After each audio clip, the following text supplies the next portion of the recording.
Alright, so if your old laptop feels slow, laggy, or basically unusable, don't worry. In Windows 11, most performance issues are not permanent, they're just build up over time. So in 2026, let's go step by step and bring your old laptop back to life without buying a new one. First, restart your laptop. This clears memory and stops hidden background processes.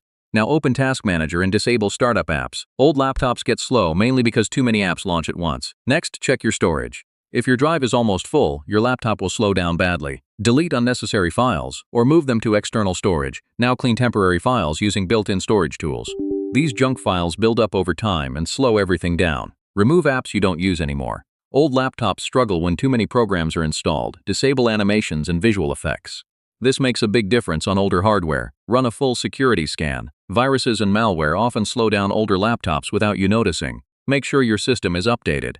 Even old laptops can get performance improvements from updates. Set power mode to best performance. This helps your laptop use full power instead of saving energy. And if your laptop still feels slow, the biggest upgrade is switching to an SSD. This alone can make an old laptop feel brand new.